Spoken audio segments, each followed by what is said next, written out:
It's your friend Emma. Welcome back to How to Smash the Motherhood Penalty. I'm delighted to be speaking with the marvellous Stephanie Pow, who is the founder at Crayon. She's a repeat offender. She's already been on the podcast. You should all know and love her.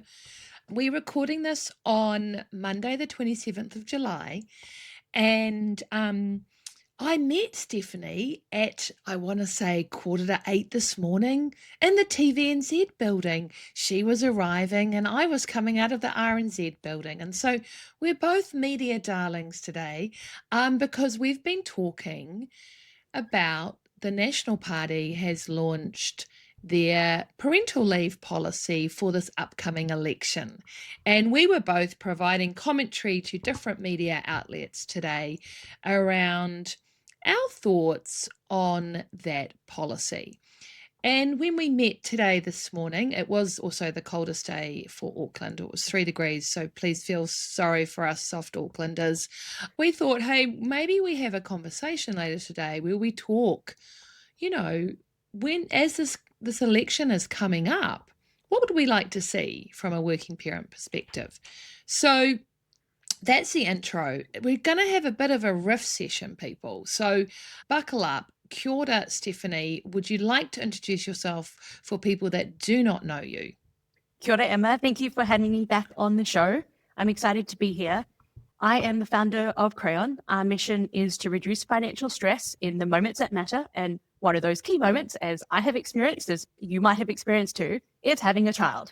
You often do take quite a big financial hit.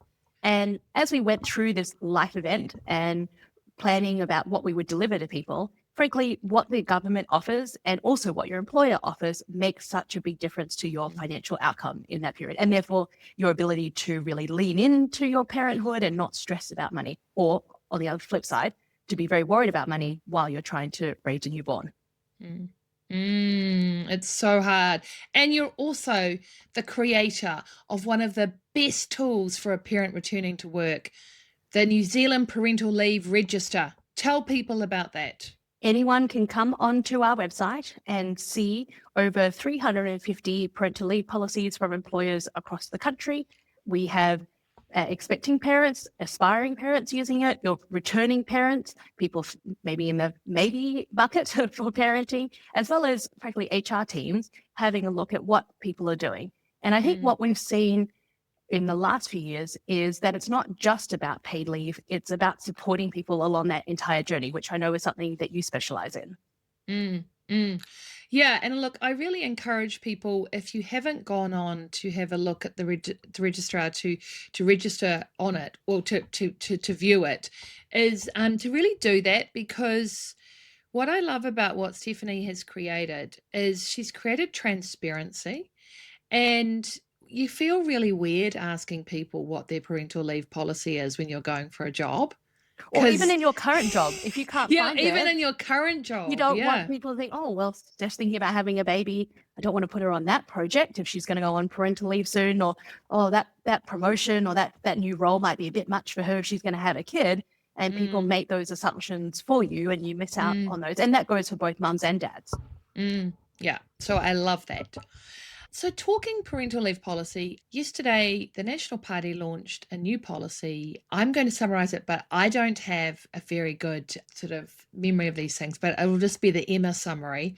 And that is that they are proposing, if they get elected, to increase paid parental leave in a staggered way from 26 weeks to 30 weeks. They have already announced that they are going to change the KiwiSaver contributions during that time as well, which is great. They're tidying up some annual leave anomalies, which is also great. But the other big thing they're doing is they are wanting to create a choice, if you are parenting with someone else, that you could both share that 30 weeks. And so you could either both have 15 weeks at the same time, or, one person might do 20 and one person might do 10 weeks. So it's this idea of sharing the primary carer leave. I guess I'd love to give my opinion on that, or what my initial thoughts were, Steph, but I'm just wondering, what are your thoughts on this policy announcement? It's a positive step, but it's also a missed opportunity. Instead of increasing paid primary carers leave, this was an opportunity to roll out dedicated paid partners leave. So in 2026, New Zealand remains one of 3 developed countries with no paid partners leave whatsoever. And yet there's so much research now around the benefits of paid partners leave. Better mental health for fathers, better mental health for mothers, stronger parent-child bond, even when they measure it 5-10 years down the track. For mothers, there's potentially higher earning potential. So one Swedish study found that for every month a father took a parental leave, his partner's earnings were 6.7% higher when they measured it 4 years down the track. It's also linked to better relationship stability between parents. And for the employers out there, it's also linked to improved productivity and morale when fathers return to the workplace. So we know all of this now, and yet we have no dedicated paid partners leave. The only provision we have in New Zealand right now is a maximum of 2 weeks unpaid partners leave. And we know from MIMBY that the utilization of that is a mere 4%. Yeah. I mean, when I hear you talk that back, Steph, it makes me think of the question I thought when I first saw the policy, which is, what is the problem they are solving with this policy? Or what is,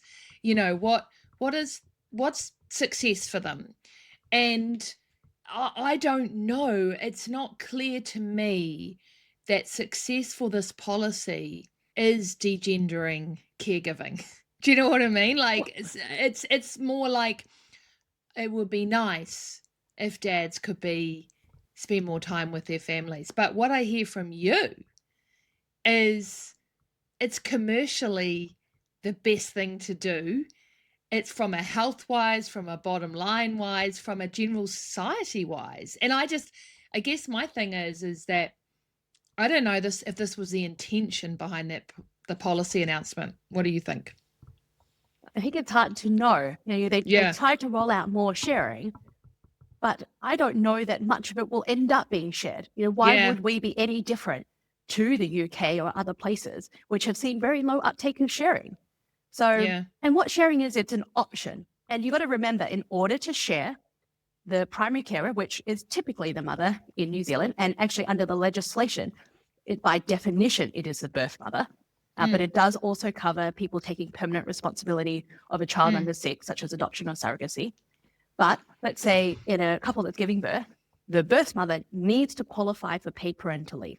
That means she needs to meet the work requirements, among other criteria, to get that. Now, if she doesn't have an entitlement, there is nothing to transfer to the partner.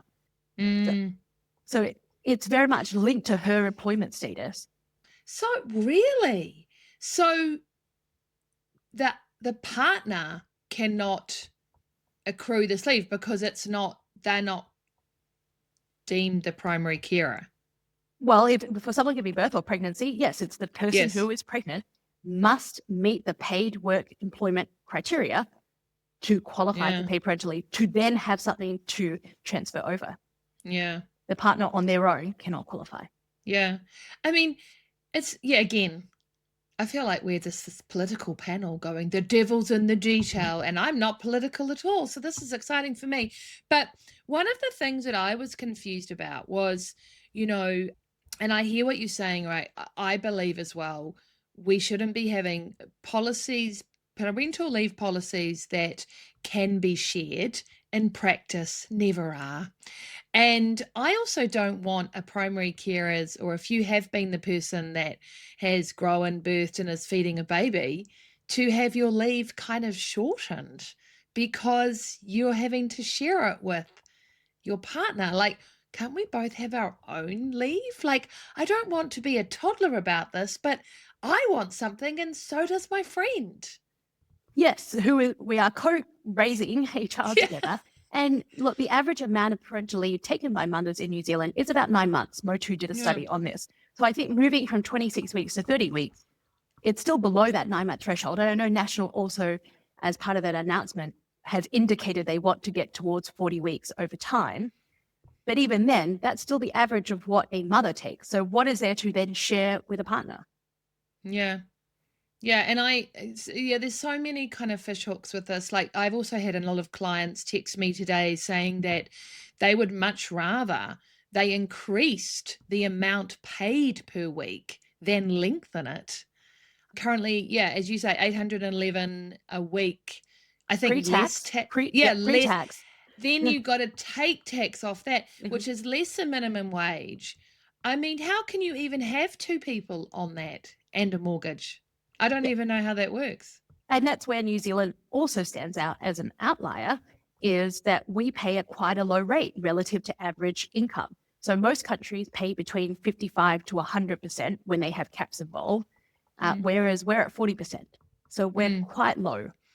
mm, And look, mm, I think the fact that we have this new sharing provision, it's an option. And yeah, what it really indicates is that dads are optional, right? It's an option to mm, share the leave. And you and I know through our work that dads aren't optional and that they want to be there and support, but it's not feasible for a family to have one person on unpaid leave and one person earning less than full-time minimum wage. And even mm, two people on full-time minimum wage might still be a struggle. mm. Oh, yeah, absolutely.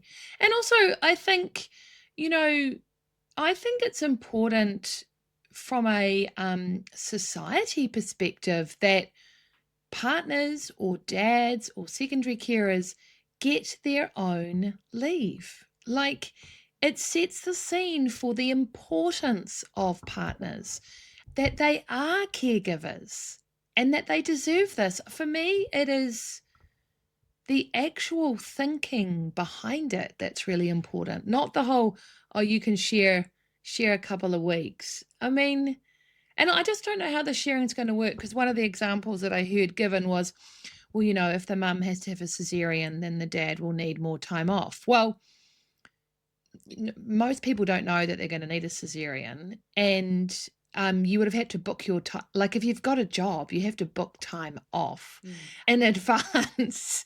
And I don't like, it's kind of like, oh no, I'm just going to have 6 weeks off now. I don't know how that's going to work anyway.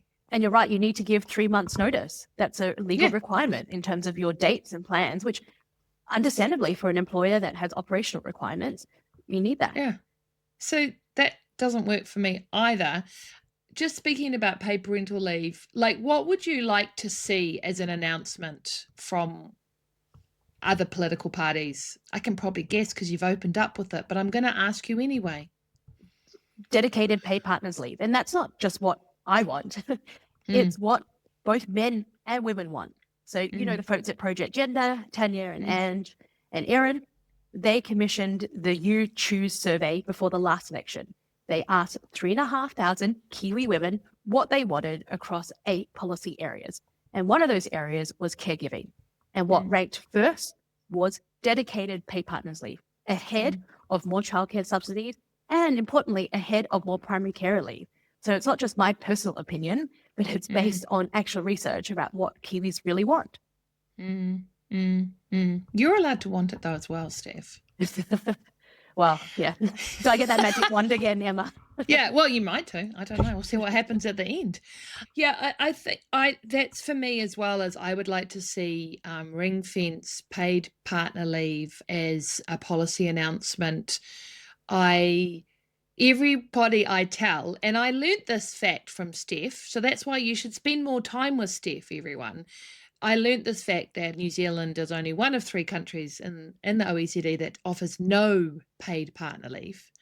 Israel, the US of A, and New Zealand. And as I say, fine company to keep.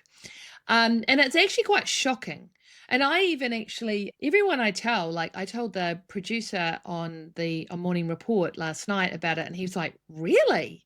And I'm like, yeah. So if you're listening to this, tell people about this. Because it's kind of quite shocking, because, like, I would have thought we were a bit further ahead on paid partner stuff or recognizing partners. So it is shocking to me. So that's what I would like to see as well. Yeah, so fingers crossed. We've got a couple more months before election. Let's see what happens. And Yes. look, political stripes aside, I also wondered, why didn't they just come out with the 4 weeks of paid partners leave? And it's probably worth noting that last election, Labor made it as one of their promises to roll out 4 weeks of paid partners leave. Now, obviously, they didn't get elected, so it didn't, come to fruition. And look, I'm a political novice, but I do probably know enough that most of the time you don't go roll out the other party's policy because, you don't want to acknowledge that they might have had it right. You want to come up with something different. And so part of me can't help but wonder whether this is a case of politicking over policy. Yeah. That's disappointing if it is, but yeah, I can see how it could be. What else would you like to see from thinking about yourself as a working parent? You're in a dual career couple. What else do you think you would like to see from a working parent perspective? Probably 2 things for me. One is that I would like to see unpaid caregiving valued more. So for both men and women to have a more fluid career and to be able to take time out and be at home and be able to ramp back on. I think that's still very hard. And you probably see this more in your work than mine because you're working with parents as they return to work. But I think right now, people don't really have a choice in some cases, right? They either look at it and think, I can't afford to work because childcare is so expensive and my income barely covers it. Or on the flip side, we have such big obligations, typically a mortgage, that we both have to return to work. It's not a choice to be at home. And so for me, I don't have a view about how long you should be at home, which one of you should be at home, but I think there are constrained choices for a lot of people at the moment, and policy could open up some of those cases. So, my old answer used to be universal childcare, make it free and cheap for everybody to send their kids to childcare. But I think that's not what everybody wants. And so how can you facilitate more choices? Let me give you a really simple example. In New Zealand, we file individual taxes. So regardless of how much I earn or my husband earns, they're separate. Now, in some countries, you can actually file joint taxes. And so if you do have someone who is, part-time or earning less or not earning anything at all, you get a bit of a tax break as a family, and it recognizes that type of work. We don't have something like that here. So I think there are policy settings that could open up those options. Someone, let's say 2 people earning $80,000 pay less tax than one person earning $160,000 and one person who is earning nothing. Wow. So just real innovation, like thinking about this differently. Yeah, using policy settings to open up options for people rather than being constrained one way or the other. Yeah. I love that. I mean, we don't value caregiving, right? We don't value it. And you've only got to look at the recent dish parental leave policy furore that happened around, is it fair that we give parents 2 extra weeks leave a year? And it's not really about parents. It's the fact that we don't value caregiving in our society. We're like, well, you chose to have the kids. I hear that a lot. Well, you chose to have the kids. You should have saved it. You should be fiscally responsible. But look, we're an economy in New Zealand that is 70% services. What do services rely on? People. And so in the same way, we make big infrastructure investments to build bridges and railways and highways. This is a human capital investment. Just because I'm not going to drive on that piece of road doesn't mean I'm against it. Does that make sense? Yeah. I mean, like, this is a human capital investment. That's what we should be looking at. There is so much research now around how the first 1,000 days are really critical, and that 1,000-day runs from pregnancy to age 2. And it shows that what happens then can actually influence what happens to your lifelong outcomes. So we know those days are important. And so why are we not investing more to essentially build our future? Because we need these little humans. Whether you want to have them or not, we need these little humans. We've got an aging population. We are, we chatted about this yesterday, we are below replacement rate now. And so this is actually a societal problem, not a you should have planned better financially to have a child problem. Yeah. Otherwise, we're going to be under his eye, blessed be the fruit, handmaid's tale. So we need to address this because that's quite a radical solution. Yeah. When I think about what I would like to see, and again, if I was really going to use a magic wand for it, one of the things that I would observe is that in our government or in our society, we don't look holistically at the experience of certain types of people or segments or groups in our society. And I think we need a minister for working parents. I'm putting it out there, Stephanie. I'll vote for you, Emma. I literally just came up with that idea now. Literally, people. So, get Christopher Luxon on the line. I think this is important. No, the reason why I say that is I don't see, and I spoke about this in my first episode of this season, I don't see anyone joining up the dots. Because if we want to really smash the motherhood penalty, but also make space for dads, it's not one thing. It's childcare, it's parental leave policy, it's flexible working policies, it's normalizing caregiving across gender in the workplace. It's so many things. It's innovation and job design. And I just don't see that anyone's looking out over all of those things. And so I feel like parents are having to go out to bat in all these individual areas. And it's a bit like, in the same way that we, when Jacinda Ardern was Prime Minister, she had a focus on child poverty.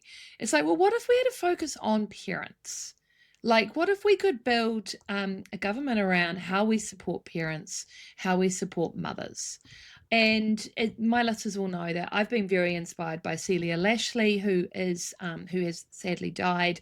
But one of the things she said in her work, and she worked a lot with boys, but also worked a lot with couples who were victims of domestic violence. She said, look after the mothers. When we look after the mothers, everything else reorientates.